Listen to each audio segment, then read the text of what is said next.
Hi guys, I'm Dani from Rocket, and we recently announced that we were upcycling some of all our old boards. And today I would like to tell you a little bit about the reasons why we did that, and also talk to you about failure in general. So the reasons why we had to do it because we messed up some of the boards. Well, there are actually two big reasons why we made this upcycling thing. Because like one of them is that we don't like to throw things away. Every board that was already pressed had some time, effort, materials, and resources in it, and I didn't want to just throw this stuff away because every of those boards was still good to skate, but has not been good enough to sell. So the stuff with just minor flaws, the boards with just minor flaws, we usually sell directly as factory seconds. But the boards with some bigger flaws, we set aside. And I always thought that I will make something out of them eventually at some point. But some of those boards were standing here for almost 10 years and haven't been worked on so far. And yeah, the other reason why I decided to upcycle them is actually a bit to challenge myself because I always said that it's a lot more interesting to develop one board than to build a board 50 times. And sometimes you get a bit, I don't want to say bored, but you get really used to like building the same boards. And for me now the challenge was to like work just on one single board at a time and to see what I can get out of an old blank or an old board that wasn't perfect. So my goal was to challenge myself to see what I will be able to do with all these boards and blanks. And instead of working on just like one type of boards, I was just focusing on one exact board or one exact model, and I wanted to see what I can get out of them. I will show you a couple of examples of boards that I recently finished, just to show you what can go wrong when you build a board and how I was trying to fix it. This is actually a good example. Um, this is a mini I made out of a first generation Linum board. We had a few of these standing or laying around because that was in 2016-17 when we just bought our CNC, and I was still learning to work with the CNC. And of course, when you're new at something, um, you make mistakes. So here, a lot of these boards had flush cuts and wheel wells that were too deep, so they were not safe to skate because they could break. So I decided to cut some minis out of them. So you can see here and here there will be the flush cuts of the original board. So I just cut out something in between. And yeah, in my opinion, they're amazing little boards. But yeah, if you're working on a production model and you mess something up, it's not that bad because you make a few more. But sometimes it's worse because sometimes it's a job that you're actually doing for a customer. So um, here, this mini is cut out of a dancer that we built for a small Swiss brand called Vaillant. And we made a small batch of really amazing dancers with a cool walnut veneer. But here you can see that I had a CNC failure, and so the router just went here into the board.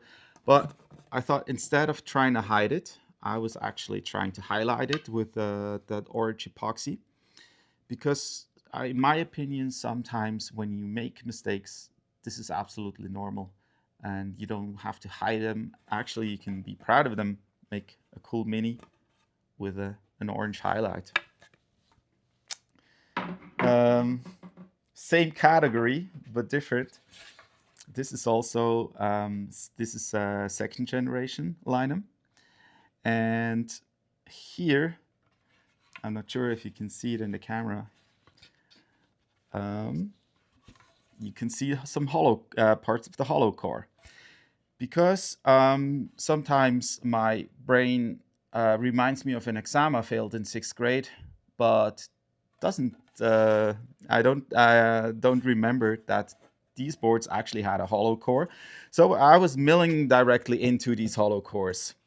So I took them off the CNC again, filled all the hollow cores, and CNC them again. So now you have a perfect board. But also here, instead of trying to hide it with a code or something, I was showing that this is a cool board that actually had hollow core.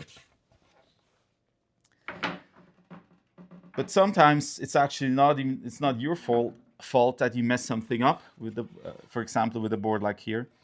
While the board was on the CNC, I had a failure of the CNC fixture. That means after the holes, the flush cuts, and the wheel wells were cut, the fixture got loose. And so while the CNC was cutting the outline, the board moved, and so it cut into the nose. That's the reason why there is only one existing stubby nose done with the rocket/get that collab graphic.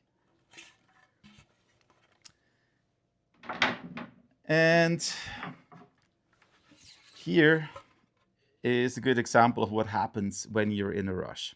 I was making a prototype for Bumpy's LAF model, and I was rushing it because I wanted to finish an asymmetrical shape, especially for Bumpy.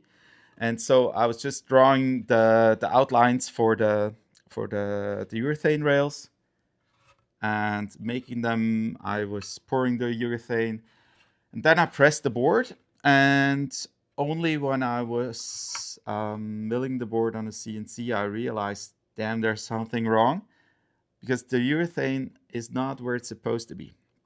So you can think of, if the board isn't cut, you don't see where the urethane is. So it was a pain in the ass to actually find where I made a mistake and find where the urethane is.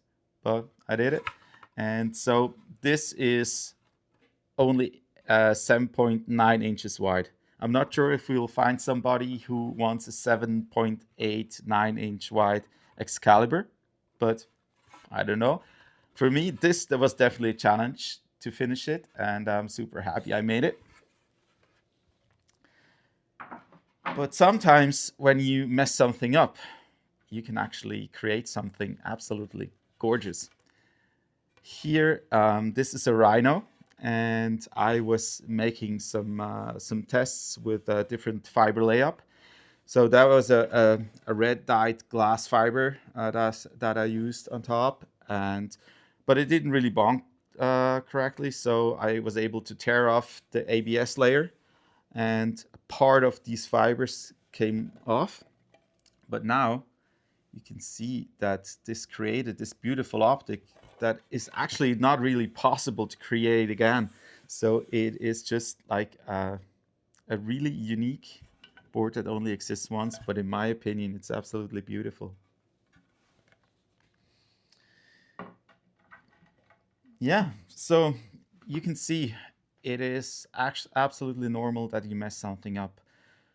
Every time you build something, there is a chance for failure, but instead of just like giving up and throwing it away, I thought it would actually be cool to give all these boards a second chance.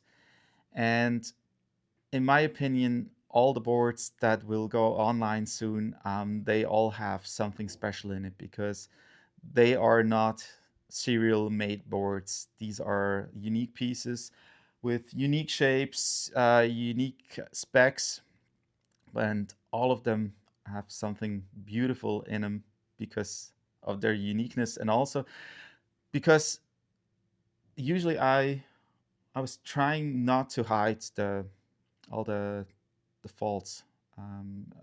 In some cases, I was definitely trying to highlight them, and I think this is important. That it's you don't really have to actually like bury all your failures, but instead that just yeah show them, admit them, and be happy, because with everything I made wrong, I learned something out of, and this is actually like a big part of the my career in board making, because I was a lot of that was learning by doing and also learning by making a lot of mistakes. But this means I got a lot better in board building over the last few years, and I'm really happy that I don't produce much blam boards anymore.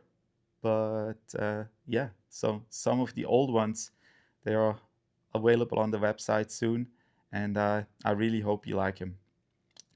Yeah, so thanks for listening, and thanks for understanding that not always everything goes right or goes the way it should, and but that's part of life. Hey, yeah, thanks for listening, and talk to you soon. Bye, guys.